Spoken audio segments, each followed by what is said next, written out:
All right, you 80,000 marvelous men. Welcome back to the Man Talk Show. I say 80,000 because we hit 80,000 subscribers on YouTube, which is absolutely phenomenal. Thank you so much for everybody that is a part of the audience and community.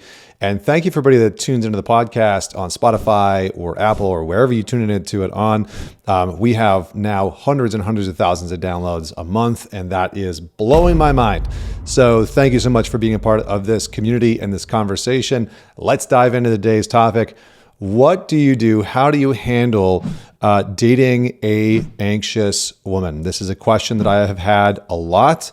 And for those of you that are out there, for those guys of you who are out there that are not dating a woman, but you have an anxious man or partner in your life, everything I am about to say applies to you. So do not check out or tune out because this is still going to apply to you. So how do you navigate with a partner who has a very anxious attachment, or they're just an anxious person to begin with? Here's the big thing I want you to know straight out of the gates. One of the most important elements to undoing this dynamic, okay? People with a lot of anxiety, they will generally attract people that create a classic over-functioning and under-functioning dynamic. I've seen this in pretty much every relationship where one person is more secure, more grounded, more calm, and the other one is more anxious. So one person might be the over-functioning one, and the other one will be the under-functioning one. And it doesn't have to be, it's not like the anxious person is always the over-functioner or always the under-functioner. This is, the key is that it can be either person. So some anxious people will get into a relationship and they're like the, classic over-functioner. They're controlling everything. They're constantly stressed. They're constantly following up a lot about details in the relationship or life, talking about the schedule, talking about what's going to happen tomorrow or next weekend. And the other person is more laid back, more sort of like go with the flow, doesn't really track things as much, and doesn't feel as responsible for the things that are happening in the relationship. And they often are really frustrated by their partner's, hypervigilance.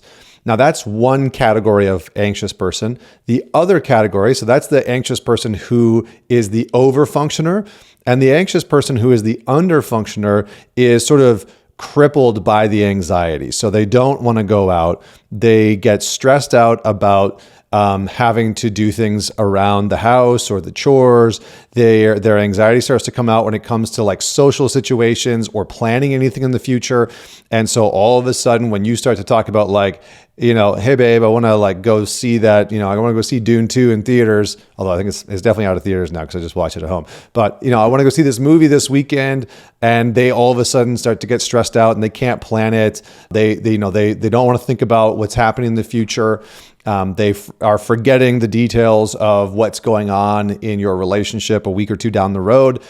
And they are under functioning when it comes to things around the house. And you're generally the person that is scheduling things, keeping track of the calendar, making sure that things around the house are being taken care of, the bills are being paid, etc. So the anxious person can be the overfunctioner or the underfunctioner. The really important thing that I want you to start to think about is if you are dating an anxious person, what role are you playing and what role are they playing? Are they the overfunctioner and you're the underfunctioner, or are they the underfunctioner and you're the overfunctioner, where you're constantly sort of taking responsibility for absolutely everything in the relationship and around the house? And again, it's not everything in a universal sense, but you're dealing with a lot. So knowing that dynamic is super, super important. And here's the thing. It can be hard to admit, especially if you are the underfunctioner in the relationship. It can be hard to admit. Some guys will have a lot of shame around this.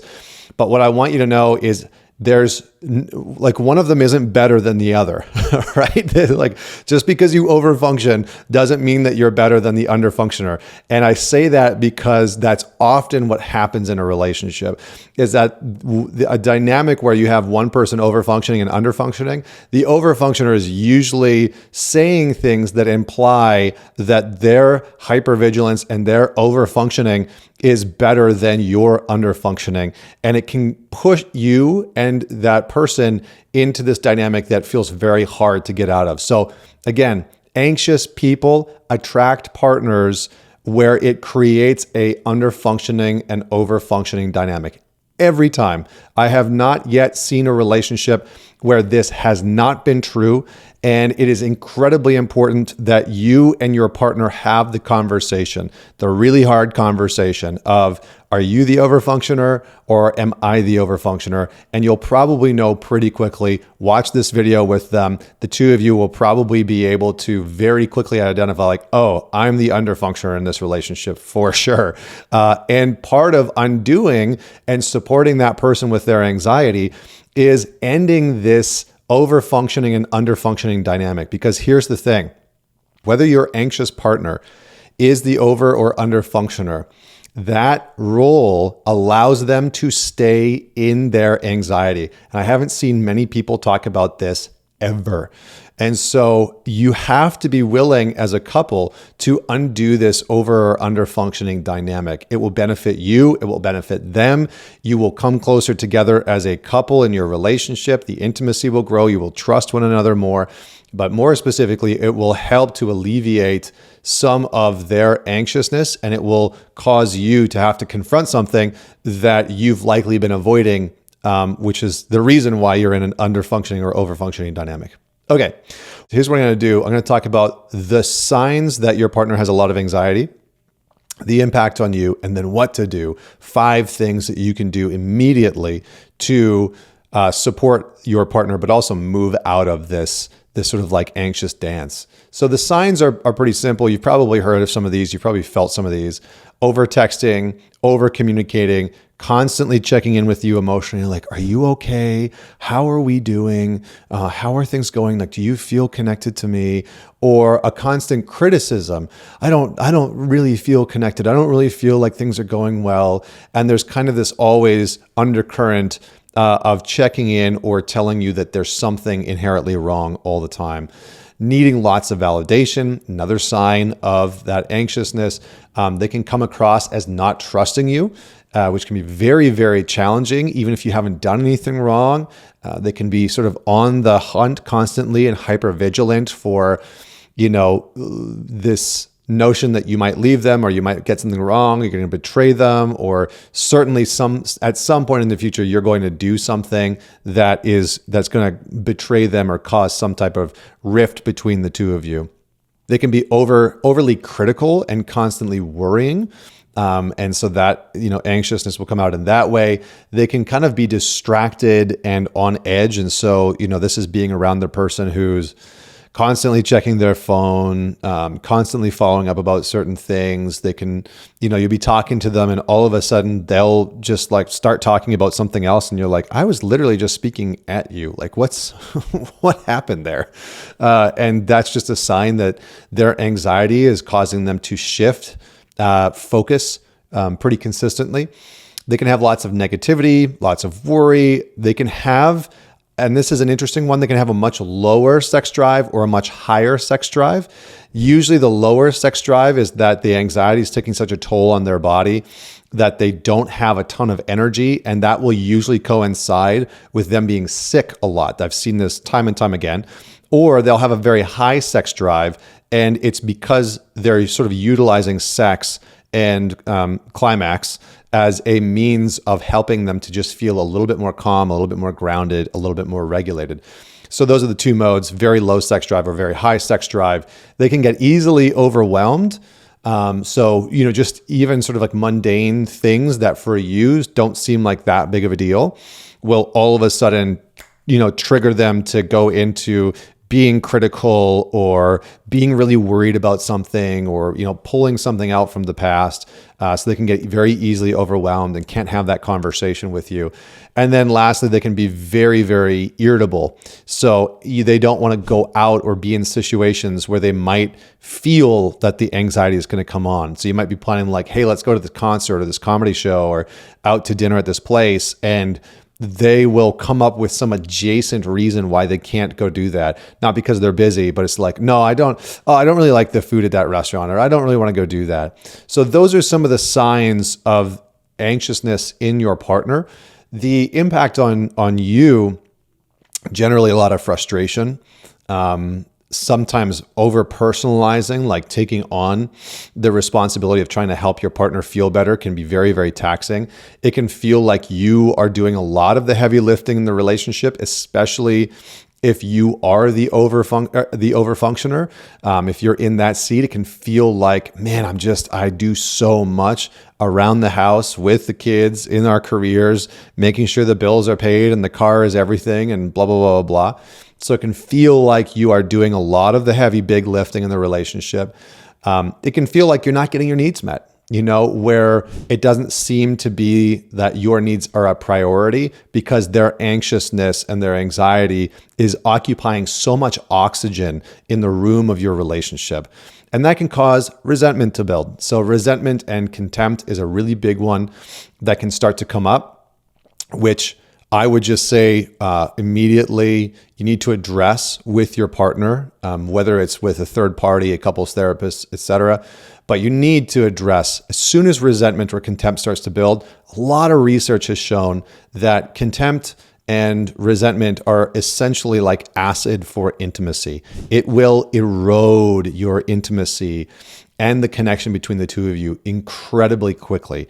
It is the thing that I wish every single couple knew, every single human being knew. As soon as resentment and contempt starts to take hold in your relationship, you need to address it immediately, because that is a sign that some pretty significant disconnection is starting to take place, especially if it's resentment or contempt that you had for a while and you've had about some very specific things in the relationship, whether it's sex or feeling like you're taking things on all the time, or feeling frustrated because the other person is like constantly on your ass, or like whatever it is. The other impacts on you if you are dating an anxious person might be that you feel very burnt out, you feel very tired of the situation, of the anxiety, you feel burnt out from having to sort of take on so much.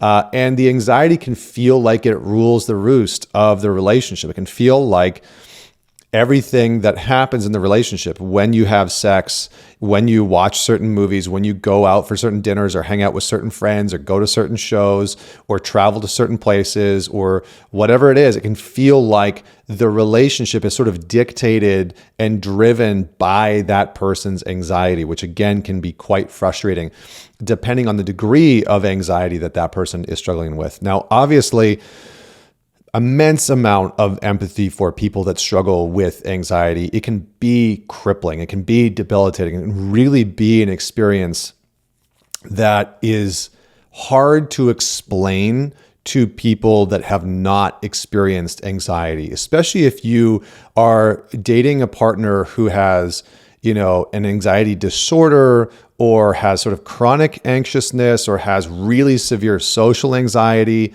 If you're dating a person that has anxiety to the point of like depersonalization, which happens more so in men than it does in women, and that depersonalization is simply that reality starts to sort of feel flat, and that person can feel so anxious that they kind of disembody from themselves, and they are questioning whether or not their reality is sort of real. It can be a very, very frightening experience for somebody that's experiencing the anxiety and experiencing that depersonalization. So I want to just say I have a tremendous amount of empathy. If you are the anxious partner, man, I get it. It's so challenging to express to the other person what's happening.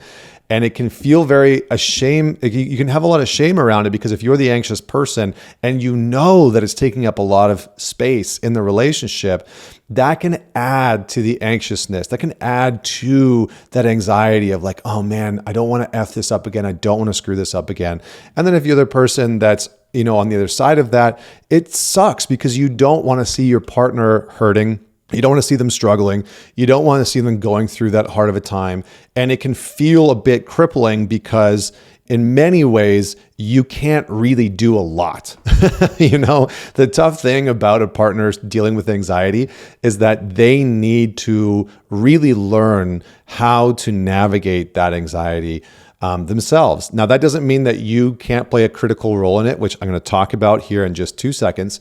But largely, they need to learn how to address and navigate their anxiousness. Much like if you're with somebody that's very avoidant, you are sort of helpless in the sense that they have to choose to lean in. They have to choose to maintain connection. They have to choose to repair when they want to run away from the relationship or a conversation. And so your partner has to do the work, and they have to put in the effort to learn how to navigate and build a certain level of tolerance for their anxiety. Doesn't mean it'll ever go away, but they can work to reduce that anxiety significantly to the point where it's not actually infiltrating the relationship so severely. So, what do you do?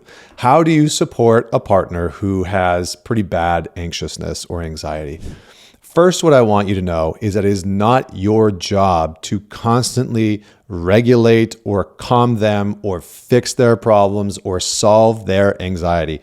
At some point, they need to do this themselves. And the reason why I reinforce this is that part of the cycle that many people get into is that the person who's dating the anxious person, right? So if you are the person watching this and you are dating an anxious person, it's very likely that you've fallen into this trap countless times of trying to solve or fix their anxiousness. So what do? Number one, plain and simple, stop trying to fix or solve their anxiety. It's not your job, and it'll likely create more tension and more issues and problems. It doesn't mean you can't help them, which is going to be my next point, so stay with me.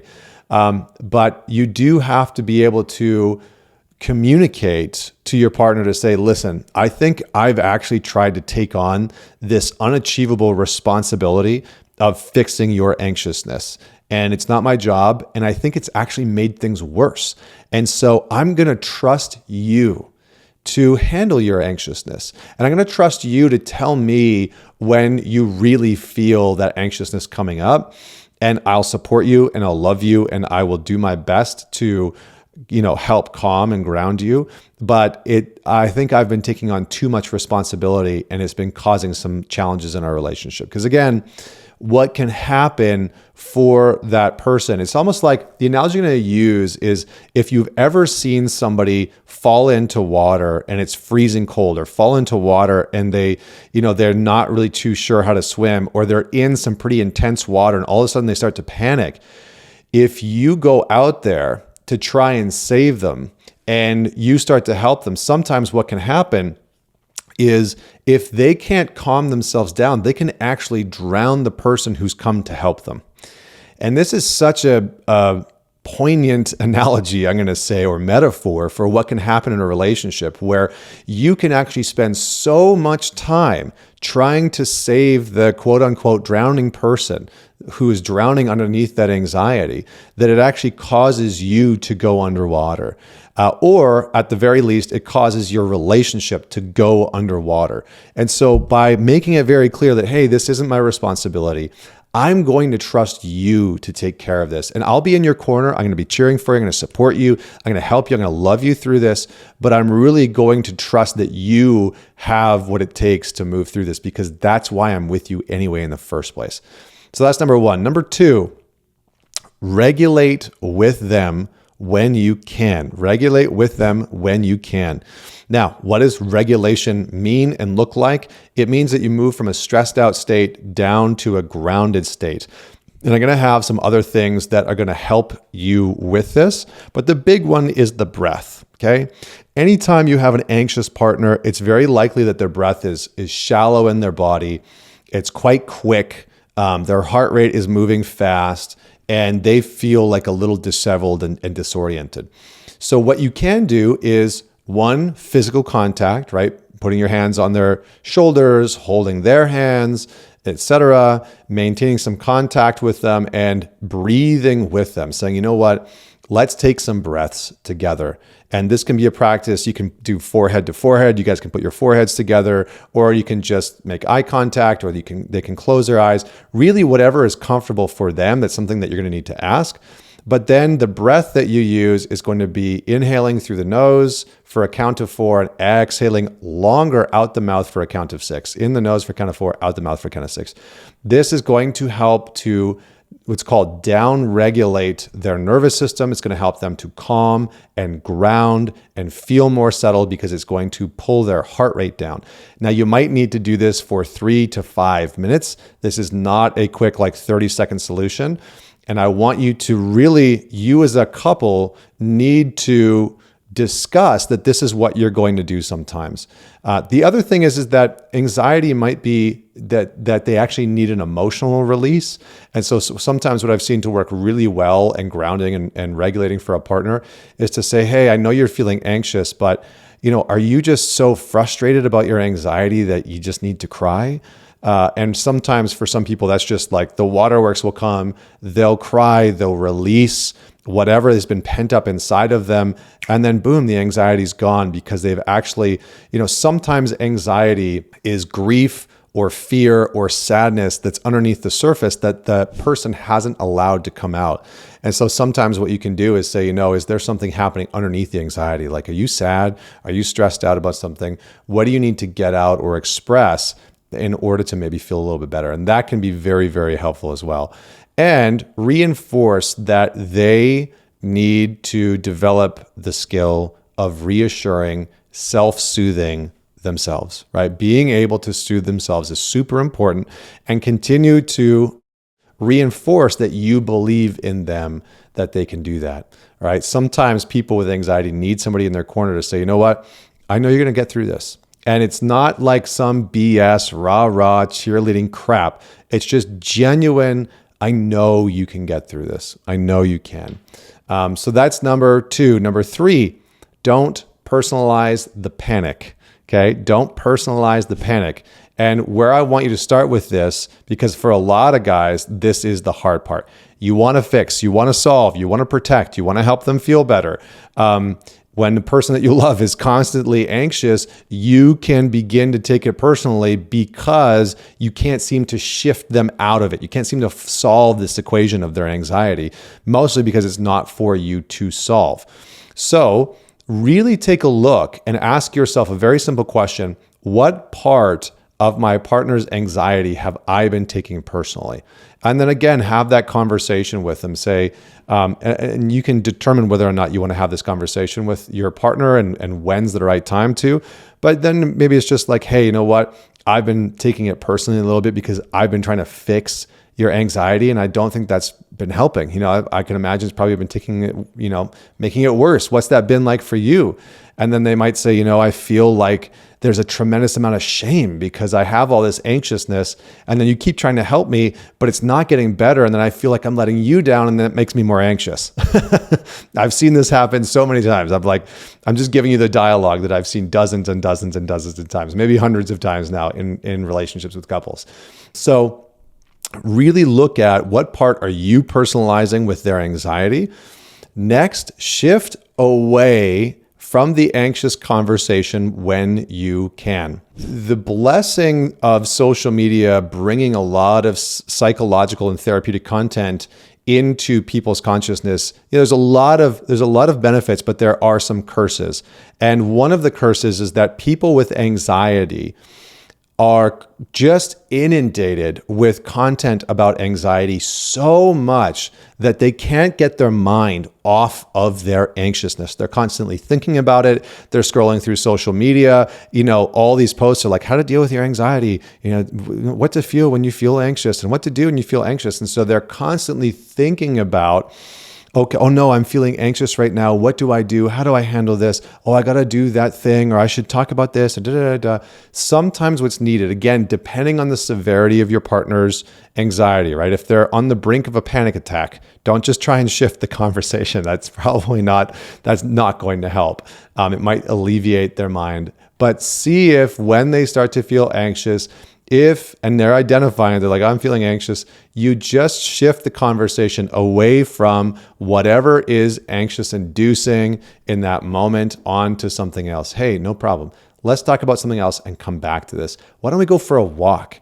How about we go look at the trees outside, or go put our feet in the grass, or go jump into the water, in the pool or the ocean or whatever it is. How about you go take a hot shower or a bath or something? Create some movement, both physically and in the conversation, because it's very likely that that is going to help shift away from whatever the experience is that's coming up.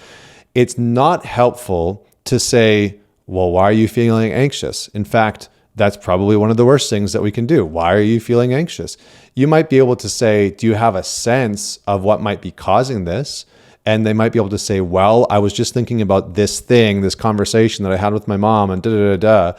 And that might be there, but they might say, I actually have no idea. There's no reason why I'm feeling anxious. And then create some movement, right? Go outside, get sunlight, go stand outside in the rain, do something to shift and disrupt the homeostasis of that anxiety, okay? Last but not least, pull them and the conversation back to the present moment. Anxiety is a future-based disruption, meaning it is a fracturing with the present moment and a being stuck in the future in some way, shape, or form. And what I mean by this is that people will get stuck thinking about something that hasn't happened, that they think is going to happen in the future, and they will get stuck worrying about it, fixating on it, right? He's going to leave me, I know it, and if I don't stop doing this, he's definitely going to break up with me, and then that causes all the anxiousness in the body. Or they are experiencing something that they feel like is never going to end. This is another big thing that can cause anxiety. Some people will have sensory-based anxiety where they hear certain sounds, certain sights, certain patterns that start to show up, and it can induce anxiety in their body because they're like, oh, I don't know if this is going to end. And that anxiety is like, oh, I feel trapped. And anxiety is like a self-fulfilling loop, right? It's almost like this, like the Ouroboros snake, right? The snake eating its own tail. Anxiety, once you become aware of it, it feeds off of itself. It's like, oh no, am I going to feel like this forever? When is my anxiety going to go away? And then it starts to build and build and build and build and build. So if anybody has anxiety that's watching this, take a nice deep breath, exhale out the mouth, and just know that you're going to be all right. And I know that might be hard for some people to hear. Even hearing the system of how anxiety works can cause anxiety for people. So bring people back to the present moment. What's happening now? What do you see? Let's create some movement and change our state. Let's change our environment. Let's just shift a little bit and create some movement and bring us back into the now. So if it's somebody that is constantly thinking about the future and stuck worrying about the future, bring them back into right now. And just say, hey, we're here. I'm here with you. Let's hold hands. Let's close our eyes. Let's hug. Let's take a breath. Let's make out for a minute. Let's go put our feet in the grass outside. But let's just be here right now. And we can talk about that future thing later on. Because for some people, just thinking about going to the comedy show, going to the music event, going to the dinner can create some anxiousness. Because what they're doing is they're thinking about, well, what if I get anxious there in that moment? And that creates the panic in the present moment. So you want to pull them back to the present, help them create some safety in the present moment, remind them that they're okay here and now, and that situation is actually not happening. And again, I'm just going to reinforce this, not your responsibility to fix or solve your partner's anxiety. And so you can offer suggestions, but the last thing that I'll give you, number 6, is ask. What do you think you need right now? Again, the biggest thing with people that have anxiety, especially pretty severe anxiety, they are very used to having people around them that have, and I don't know what else other word to use, but have catered to the anxiety and to the anxiousness. It's very common that people with a lot of anxiety have grown up in households where either there was a lot of abuse and trauma, which caused this very physical response of anxiousness, or they had parents that were very sort of helicopter parents, constantly swooping in, not wanting them to take risks,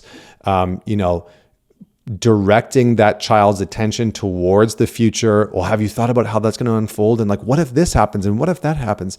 And actually inducing a lot of fear, anxiety into that child just through the conversation. So you want to just pull that person back to the present moment and reinforce that they are in the driver's seat, that they are the ones that can self-soothe and get out of the anxiousness. You are there as a support person. You are there to love and help them, but you are not responsible for it, nor can you fix it.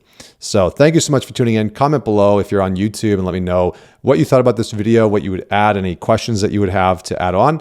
And then if you are listening somewhere else, definitely hit me up on social media. And don't forget to man it forward. Man it forward. Share this episode with just one person, or 2 or 3 or 5 or 10, but share it with one person that you know would enjoy it and could benefit from it. Until next week, Connor Beaton signing off.